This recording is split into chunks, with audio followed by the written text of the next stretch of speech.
On September 10, 2003, 38-year-old Cheryl Bracken sat with Orlando police officers, her expression filled with worry.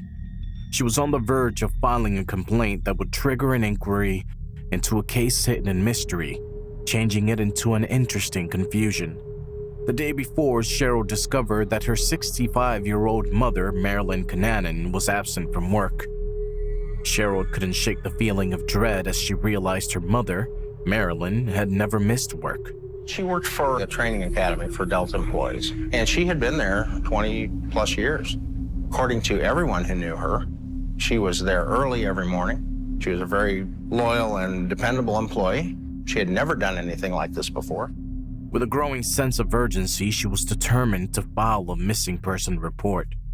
For her, the past day unfolded in a whirlwind of tension.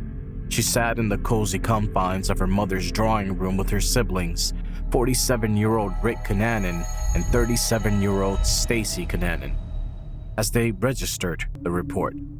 On the table in front of them, there was a coffee mug and Social Security checks.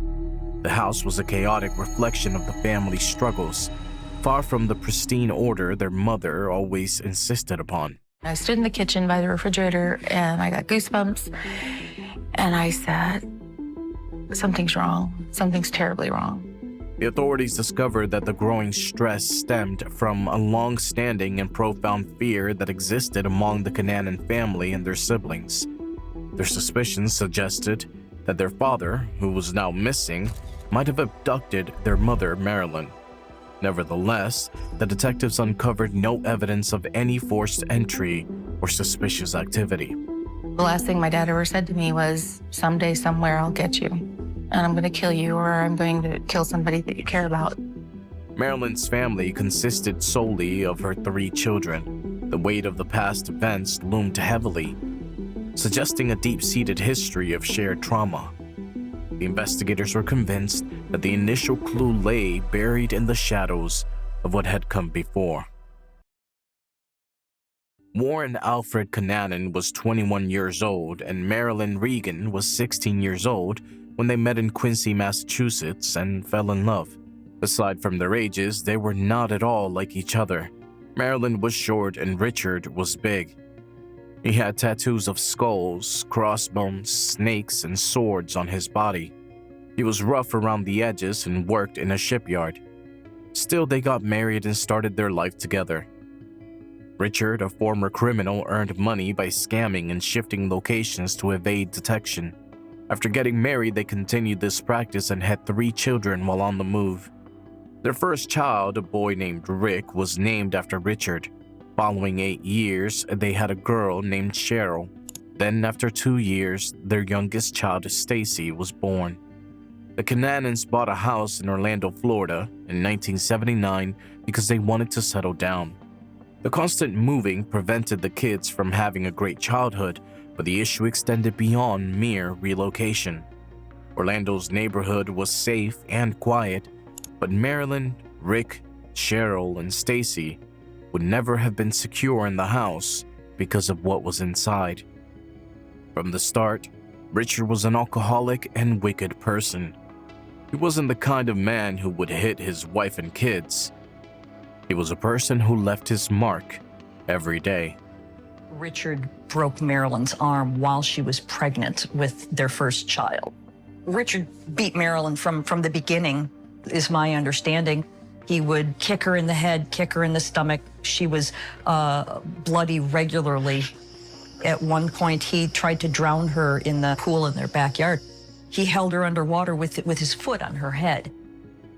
Because he had such an effect on kids' minds, they saw him as a scary thing and called him It and Monster. As kids, they didn't dream about monsters under the bed. Instead, they dreamed about their father, Richard Cananan. He had a strict schedule and rules that the family had to follow at all costs, or bad things would happen. The family was instructed to maintain no contact with outsiders, avoid making new friends, and refrain from bringing anyone home. Anything that happened at home stayed at home. He closely monitored their schedule, ensuring they returned home immediately after activities he had permitted them to do. Apart from that, he subjected all of his children to the same form of torture. Rick was the oldest and lived alone for 8 years. Rick not only witnessed his mother's, but he also suffered personal injuries. For days, they tied him to the doghouse, subjecting him to sexual assault, beatings, and even rapes. Cheryl had witnessed instances of physical violence and molestation in the past. He locked the door behind him and take her to his room. However, Cheryl's memories of her childhood were so painful that she couldn't remember anything about them. She couldn't remember what took place behind closed doors. She always remembered, though, the beatings she got. But when she told her mother Marilyn the next day what her father was doing to her, Marilyn told her to stop lying. As for Stacy, Richard said she was his only biological child. But that didn't stop his father from assaulting her and being very mean to her in other ways. In the car, Richard told his wife and kids that Stacy was going to sleep with him that night. That night, Richard committed a heinous act against Stacy. When Richard left their lives, Stacy thought it was the best 2 weeks of her life, but her happiness didn't last long because Richard came back with more ideas. There was no limit to how much harm he could do to his house. Marilyn also hurt her kids, but she did it sneakily. She made her kids feel better by telling them lies about how bad their dad was to them. She may have thought that manipulating herself and the kids was the only way to end the pain and stay alive. Because of this, these kids always planned to leave the house for good. Rick was the first person to leave. Richard told him to get his place and not to talk to anyone in the family for a year.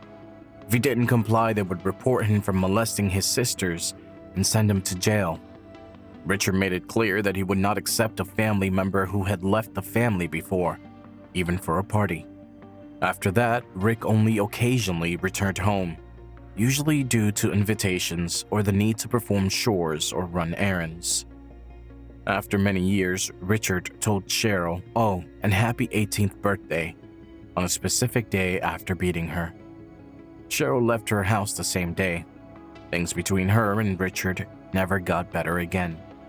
Since Cheryl and Rick already had left, Richard only lived with Stacy, Marilyn, and him. But the pain that Richard caused his family would not go away, even for those who didn't live in the house anymore. Cheryl planned a secret wedding when she was 24 years old in 1988. They kept it a secret not because they were in love, but because they were afraid. Richard didn't like her and threatened to kill her and her groom on their wedding day. Even the guests didn't want to go because they were afraid that Richard's threats were real. A strange and unexpected event was about to happen 2 weeks before the wedding, changing Cheryl's life and the lives of those around her forever. In mid-September 1988, Richard vanished once more, leaving everyone in suspense. He disappeared without a trace after leaving the office. Richard Sr. His wife didn't call the police. His kids didn't say anything about it. He was just gone. Rick rushed to Cheryl, breathless, with the shocking revelation that Richard had vanished. He suggested that her path to a stunning wedding was now evident, and referred to it as a premature wedding gift. The family never made any effort to uncover Richard's whereabouts. They seemed worried about Richard's comeback, not his safety. I don't think any of us thought we were ever going to be able to breathe or live. Even if we didn't live in the house, he always found us. They made no calls to anyone and filed no missing report. This time, Richard vanished and did not come back after 2 weeks. In reality, he never came back. The family experienced a transformative year, stepping into the light and revealing their true selves. In the years ahead, Marilyn resolved that it was not too late for her to complete her education and chase her career ambitions. She blossomed into this person that I think she always was this person. Marilyn felt rejuvenated, and her siblings saw a new side of their mother. Cheryl was nurturing a lovely family and embodying the ideal family life. Stacy had uncovered a part of herself that she had previously avoided. Susan's a little older than Stacy, but they became good friends. They weren't looking for a romance with another woman. They just fell in love and decided, well, this works for us. She secured a sales associate position at Disney World and appeared to be living a fulfilling life. Rick, in contrast, entered into a union with a woman 2 decades his senior, navigating a tumultuous marriage that often left him feeling isolated, yet he persevered. Cheryl, now a nurse, drew nearer to her mother Marilyn, accompanied by her husband and their 3 children. Marilyn shared her life with her father, Regan, and their interactions were filled with meaningful moments, creating a tapestry of family connections. Marilyn held a special place in the hearts of her grandchildren. Rick, now divorced, often visited their mother Marilyn or sister Cheryl, regardless of the joy, excitement, and idyllic moments that filled their days. An unsettling sense of dread lurked beneath the surface of the family's consciousness. They lay awake, constantly glancing over their shoulders, haunted by the chilling anticipation of the monster's inevitable return. As time stretched on, decades passed, and Richard remained absent. The Cunanan family was beginning to accept that their worries were unfounded and that life had unexpectedly changed for the better. I think we started to relax and we started to breathe, and it was a good feeling. Yet, another sharp twist lurked within its sharp edges, poised to change the Cunanan family's trajectory forever. On September 10, 2003, Marilyn vanished without a trace. The siblings were convinced that their father had come back to hurt their mother. The investigators suspected that their fears were clouding their judgment. Richard, who was 54 at the time of his disappearance in 1988, seemed an unlikely suspect for an abduction of Marilyn after 15 years away, especially as a 69-year-old man. However, who succumbed to the lingering uncertainty? If the Cannon family had finally found happiness, what could have led to Marilyn's sudden disappearance? Did they unintentionally create enemies during their journey? Investigators probed deep into the complexities of Marilyn's existence, uncovering hidden truths and possible resentments towards a 65-year-old instructor at her aviation school. Every person connected to Marilyn and the Cunanan family was subjected to intense scrutiny. In an unexpected twist, Marilyn's sisters revealed vital details that had previously escaped the attention of investigators. Not long after Richard vanished, the sisters inquired of Marilyn about his whereabouts. Marilyn disclosed that Richard was serving a severe sentence in a Florida jail. Nonetheless, Richard's Social Security payments arrived consistently, and Marilyn was the one to collect them. Marilyn told her family that she had sent the checks to Richard, but her sisters doubted the veracity of the entire prison story and the check's ability to reach their intended recipient. However, they kept their thoughts to themselves, feeling a sense of satisfaction for her. The story intensifies when the sisters disclosed that their father, Regan, had a lifelong relationship with Marilyn, and following his passing, she stood to gain a substantial inheritance. Nevertheless, Marilyn's sisters believed that the Cunanan family had genuinely found happiness with each other by that time. Stacy and her partner Susan were also seen moving around her mother's block in April 2002, similar to Cheryl. Her condo was large, providing enough space for Rick to have his own room. Cheryl was just a couple of blocks away and Stacy and Rick were nearby, so the family gathered to commemorate every occasion together. Amidst the backdrop of family gatherings, there were moments filled with Easter dinners, celebrations of birthdays, and the familiar rhythm of weekly game nights. The joyful gatherings continued for several months from April to September until the unsettling event of Marilyn's disappearance changed everything. Nonetheless, the investigators required guidance, and the security check at Marilyn's table, along with her sister's remarks regarding the inheritance from their father, proved to be significant for their inquiry. The investigation has shifted its focus to the financial records and transactions.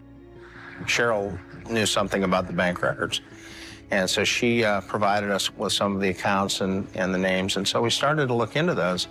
And there was a lot of money changing hands. In the aftermath of Marilyn's disappearance, an unsettling sense of doubt began to permeate the family's dynamics. Even though all three siblings had filed the complaint and were convinced their father had come back, Cheryl felt increasingly isolated and disconnected from the unfolding events. She initially saw Stacy and Rick struggling with their mother's disappearance, but it seemed as though their focus had shifted completely. Stacy and Rick were going through their mother's belongings. If your mother's just missing, the assumption is that she's going to come back at some point. I mean, you don't start remodeling the house and taking all the furniture out of there and stuff like that. Yet just around the corner lay the initial clue that would swiftly transform the missing persons case into a chilling murder investigation. Rick and Stacy were the recipients of Marilyn's funds. I called the bank and I said, let's put a hold on that account and let's see how long it takes them to contact us.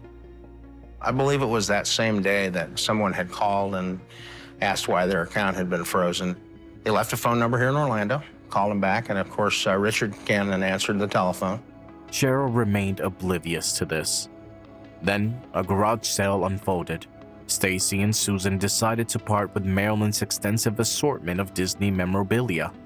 The investigating officer, Detective Mark Hussey, noticed the sale and asked Cheryl if she knew about it, but she didn't.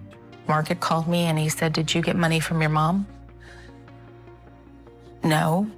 Well, Stacy and Ricky did. And Stacy and Ricky have new cars, and Stacy and Ricky did this, and Stacy and Ricky did that, and it was all with my mom's stuff. All signs began to converge towards a specific conclusion. I don't know if I thought that they had hurt her, but I knew that their stories were not adding up very quickly. And there came a point during the investigation that I was sure they knew what happened or where she was. As Rick worked to unfreeze his account and access Marilyn's funds, Detective Hussey opted to bring him in for a discussion. When Ricky arrived, he convinced Stacy to join him in speaking with the police. The investigators initially questioned Stacy and Rick separately in separate rooms. Then the investigators chose to leave Stacy and Ricky alone in a room for a brief period. The cunning ploy aimed to spark a conversation between the siblings, potentially leading to self-incrimination. So they brought her into his room, closed the door behind them, and just let them talk.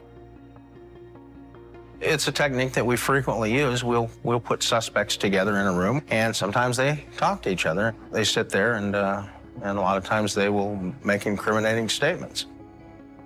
The results were not entirely disheartening either. At one point, we noticed Rick holding hands with Stacy. They're whispering back and forth across the table. At one point, they hold hands and look at each other intently. They exchanged hushed words, leaving it difficult to discern the exact content of their conversation. Yet certain phrases stood out as more distinctly heard than the rest. Rick surprised Stacy with one of these astonishing statements. He suggested that he could potentially find himself in the gas chambers. In the end, they released Rick and Stacy from custody. They were unaware that someone had secretly placed a tracking device on their vehicle. They pulled over at a pharmacy before heading to one of Rick's storage units. Unbeknownst to them, the sergeant was watching intently as they scribbled notes, consumed some pills, and then connected the exhaust hose to the vehicle. The sergeant swiftly crouched down and grabbed them. In the vehicle, there was a bottle of NyQuil and sleeping pills. The dashboard held 2 letters, one addressed to Cheryl and the other to Susan. Rick expressed his love for Cheryl, while Stacy communicated to Susan. We played a role in Mother's departure. Everything was on track until police arrived. I got a phone call from my sergeant, and he said, we just picked up Richard and Stacy. They tried to commit suicide. They were on their way to the hospital. We sent 2 detectives over there to interview them. Authorities found Stacy and Rick in the midst of a crime, and the note in the vehicle also revealed a confession. However, following the suicide attempt and during her time in the hospital, Stacy remained silent. Nevertheless, Rick was open and ready to share his secrets. However, the detectives were unprepared for the shocking turn of events that lay ahead. They faced not just one, but two shocking confessions of guilt. One of the cases they weren't even looking into. Rick confessed to the officers that he had murdered both his mother Marilyn and his father Richard. In a chilling act, he used a taser and suffocated Marilyn, driven by the greed for her impending $250,000 inheritance following her father's death, an amount he coveted for himself. In 1988, he shot his father while he was asleep, driven by his deep-seated jealousy towards him. He disclosed the locations of the bodies. Marilyn's backyard served as Richard's final resting place. Mr. Cunanan was buried deep in the ground, I'd say 6 or 8 feet deep. He was wrapped in a plastic tarp and then also wrapped in his bedclothes, his sheets and things. He was killed in his bed, shot in the back of the head. While Stacy and Susan's backyard served as Marilyn's. She was buried in a very shallow grave. She was wrapped in plastic garbage bags and then duct taped. The autopsy revealed that her mouth and nose had been duct taped also. We also found some taser darts. She was tased prior to being suffocated. Following the confession, Rick was promptly taken into custody. However, the investigators lacked any evidence linking Stacy to either of the crimes. Nonetheless, the detectives were certain that Stacy played a pivotal role, either as the companion or the orchestrator of the two killings. On May 1, 2007, Rick, also known as Richard Cunanan Jr., stood trial for the murder of both of his parents. A plea deal presented itself to Rick in the days leading up to the trial. If he agreed to testify that Stacy Cunanan was willing to cooperate, he would face a 30-year prison sentence. From the outset of his troubled upbringing, Rick exhibited a fierce sense of custody over his sisters, shaped by the harsh realities of his environment. In a shocking turn of events, he consented, leading to the arrest of Stacy Cunanan, who faced charges for the murders of both parents. I was told by the detective that my father had been shot in the back of the head, and he was sure that my sister had done it because she was the only one around at the time. On March 10, 2010, the trial of Stacy Cunanan began, and the tension was just beginning to unfold. Robin Wilkinson, known for her sharp focus, guided the prosecution.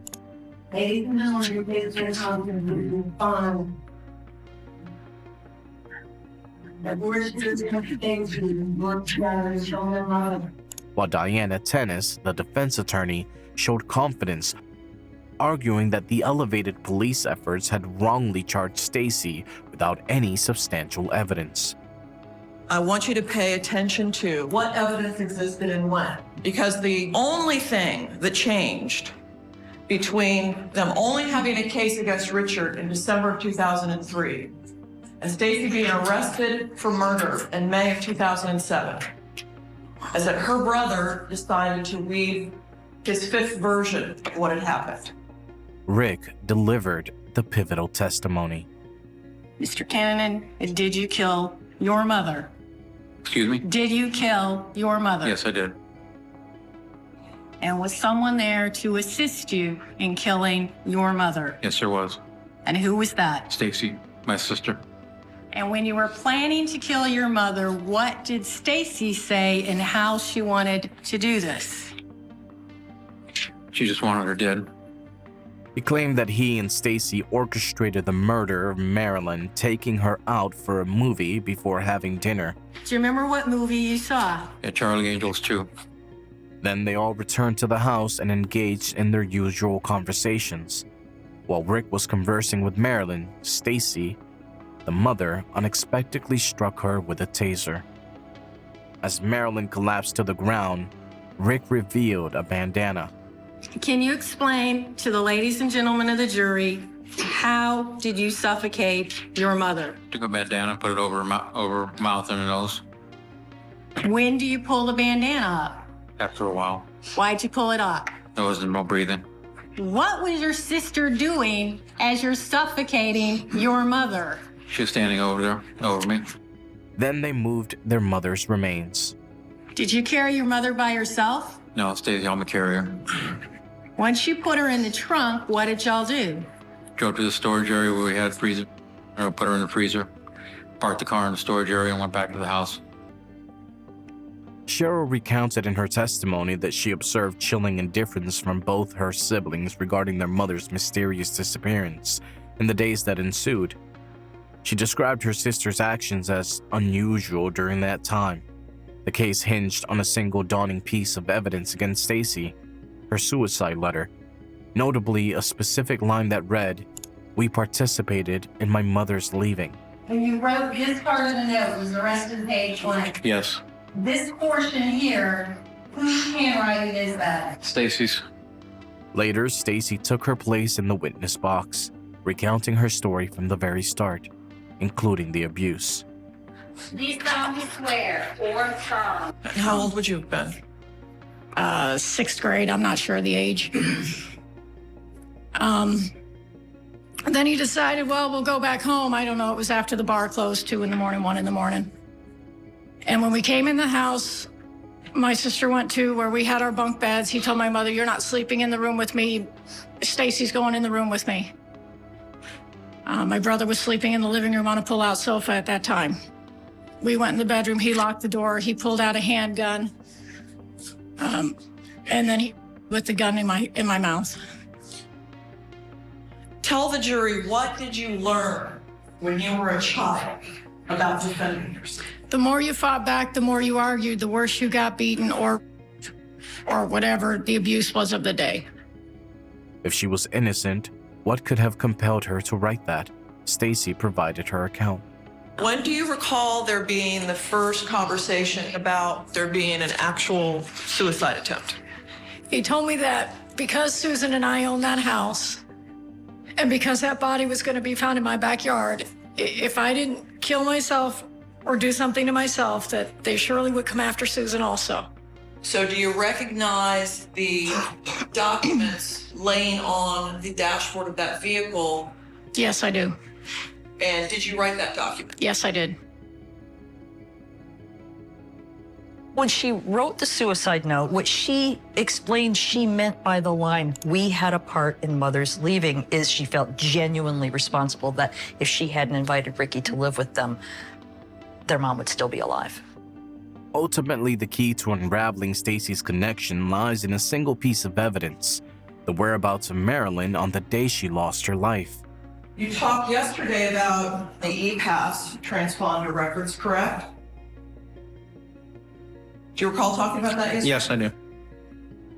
And you recall talking about the last transponder entry on September 10, 2003 at 5:53 in the afternoon, where she would have been located at University and 417, correct? That's correct.